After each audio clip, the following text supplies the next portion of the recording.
what can be done to protect girls and move the needle further in the fight against FGM on the continent? Here is what an expert had to say. It's a global public health problem. According to the World Health Organization, between 100 million and 140 million girls and women worldwide have undergone genital mutilation, and in Africa, according to the latest WHO estimates, 91.5 million girls over the age of 9 are victims of female genital mutilation.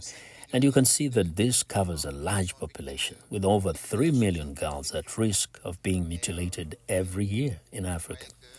FGM is often linked to cultural and social factors. Indeed, there are many reasons and traditional beliefs that obviously vary from country to country, and those who try to justify these harmful practices use social recognition as an argument.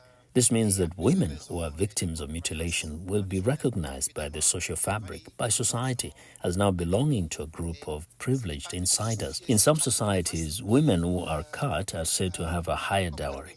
So once they have been cut, the dowry goes up. Programs to combat FGM, especially elimination programs, which aim to eliminate FGM in line with the WHO recommendations for the elimination of FGM by 2030, focus above all on community participation, because a change that comes from within is much more lasting and much more successful than a change that comes from outside. So there are programs that have tried to empower communities to take responsibility for their own health without focusing specifically on FGM. So by taking a much more global approach, by reinforcing communities' understanding of rights, especially the rights-centered approach, by reinforcing women's awareness that FGM is an infringement of their rights, an abuse of their physical integrity, and an attack on their health. Legislative measures alone are not enough to produce socio-cultural change, so they need to be supported by a process of awareness raising, education and training, and a climate of social dialogue to encourage community commitment and change from within.